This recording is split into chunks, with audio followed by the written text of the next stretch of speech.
مسلمان وہاں بھارت میں جو آزاد نہیں ہیں وہاں جا کے دیکھیں غلامی کیا چیز ہوتی ہے. پاکستان آزاد ملک ہے، ہر شہری کو آگے بڑھنے کا حق حاصل ہے. بسم اللہ الرحمن الرحیم. زاہد ملک صاحب ایک عہد ساز شخصیت تھے.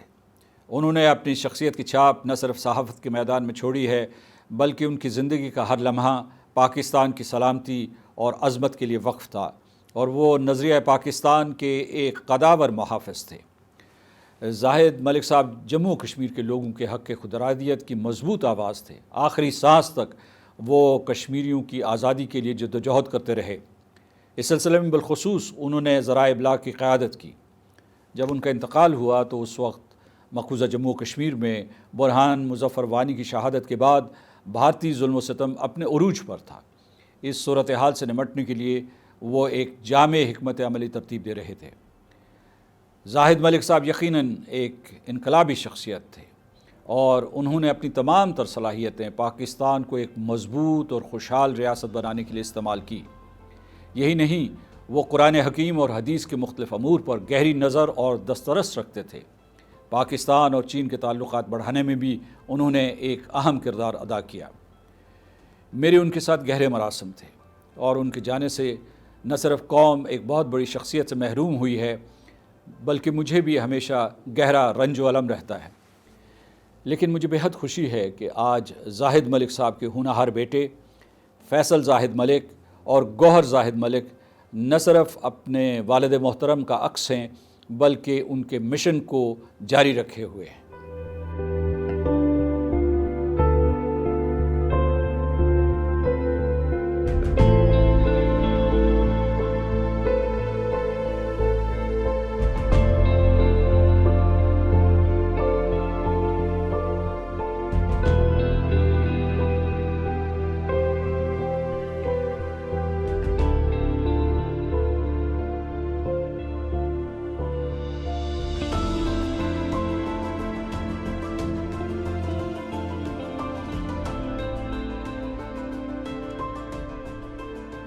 زاہد ملک صاحب مرحوم کے حوالے سے بات کرنے کے لیے بہت وقت چاہیے. کوئی موقع ایسا نہیں ہے. وہ امپورٹنٹ ایونٹ جتنے کشمیر کے ان کی قیادت میں ان کی سربراہی میں منعقد ہوئے، اور ایک پیس فاؤنڈیشن کشمیر کے لیے انہوں نے قائم کی، جس کے دفاتر وہ سری نگر میں بھی قائم کرنا چاہتے تھے اور ملک بھر میں اس کا پھیلاؤ کرنا چاہتے تھے. کشمیر پر حریت کانفرنس کے ساتھ ان کا قریبی تعلق تھا. اسلام کے ساتھ عقیدت اور محبت ان کا جزو ایمان تھی. پاکستان کے ساتھ عشق و محبت کے تقاضے ان کے خون میں رچے بسے ہوئے تھے. جب نظریاتی صحافت کی بات جب بھی آئے گی تو زاہد ملک صاحب کا نام سر فہرست لیا جائے گا. نظریہ پاکستان کونسل ہو، نظریہ پاکستان کمپلیکس ہو، اس کی تعمیر اس بات کا منہ بولتا ثبوت ہے. اسی طرح پاکستان کے ایٹمی پروگرام پر جس وقت مشکل وقت آیا تو انہوں نے بہت مشکل حالات میں اس بات کا فیصلہ کیا کہ وہ پاکستان کے ایٹمی پروگرام کے ساتھ، دفاعی قوتوں کے ساتھ اور ڈاکٹر عبدالقدیر خان کے ساتھ کھڑے ہوں گے. اور اس کے لیے انہوں نے قید و بند کی مشقت کاٹی، جیلیں کاٹی، قید و بند کی صورتیں کاٹی، لیکن اللہ کے فضل و کرم سے پاکستان کے ایٹمی پروگرام کو ساری دنیا پر ایک مثبت اس کا پیغام جو ہے، پہلو جو ہے، اس کو نمایاں کیا، اجاگر کیا.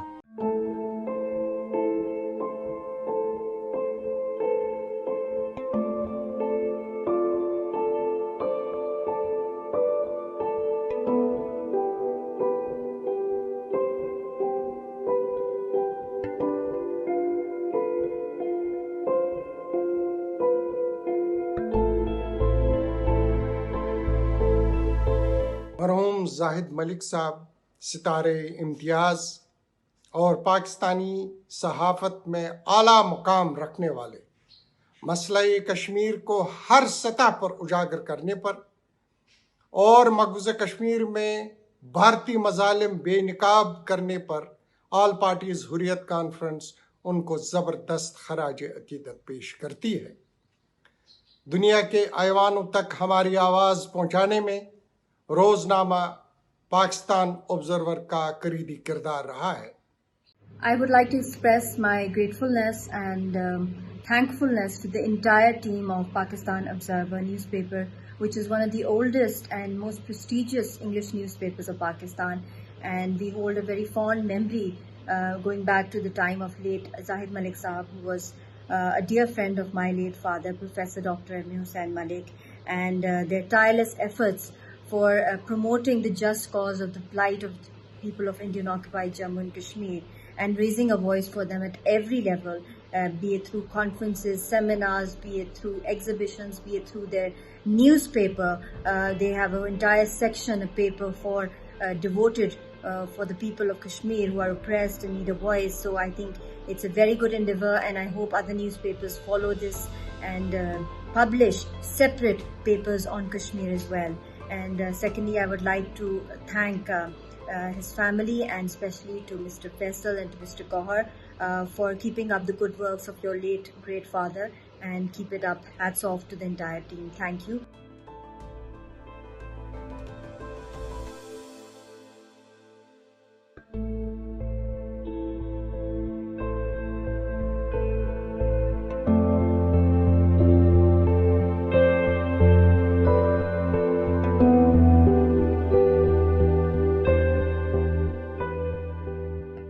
کہ پاکستان میں کتنے پوٹینشیل ہے، کتنا یہاں وسائل ہیں اور کتنی گنجائش ہے آگے بڑھنے کی، بشرطے کہ انسان میں شوق ہو، محنت ہو، اللہ پر بھروسہ ہو۔ انہوں نے فرمایا کہ میں نے اپنی زندگی میں کراچی شہر نہیں دیکھا تھا، مجھے علم نہیں تھا سمندر کیا ہوتا ہے، یہ مراد میری ہے کہ سمندر یہ دیکھا نہیں تھا، لیکن اپنی کوشش سے، اپنی محنت سے، لگاتار جستجو سے، اللہ پر بھروسے سے نیول چیف آف پاکستان بن گئے۔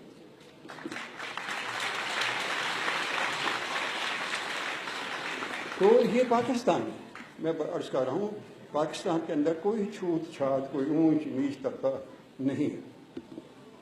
مجھے افسوس ہوتا ہے اس بات کا جب آج کل خاص طور پر میں دیکھ رہا ہوں چند دانشور، نام نہاد دانشور، جو اپنے آپ کو سیکولرسٹ کہتے ہیں، جو مادر پدر آزاد اور کوئی الٹی سیدھی بات کر کے اخبار میں اپنا نام چھپانا چاہتے ہیں، وہ اس بات پر بڑا زور دے رہے ہیں کہ قائد اعظم سیکولر پاکستان چاہتے تھے۔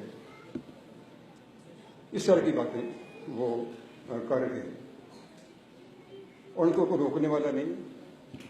میڈیا کے اوپر آتے ہیں، پاکستان کے اندر کیڑے نکالتے ہیں، پاکستان کے حوالے سے مایوسی کی باتیں کرتے ہیں، اور 14 اگست کو موم بتیاں لے کے وہ واقعے کی لکیر پر وہ واقعے جاتے ہیں۔ کچھ لوگ بھارت سے وہاں آتے ہیں، موم بتیاں جلاتے ہیں اور آپ اس میں گلے ملتے ہیں اور کہتے ہیں ہم ایک ہی ہیں۔ مجھے اس قدر افسوس ہوتا ہے کہ پاکستان میں ان کو لگام دینے والا کوئی مجاہد نظر نہیں آتا۔ ان لوگوں کا یہ کہنا ہے کہ اسلام کے اوپر یا مذہب کے پر ایک ریاست کو قائم نہیں ہونا چاہیے۔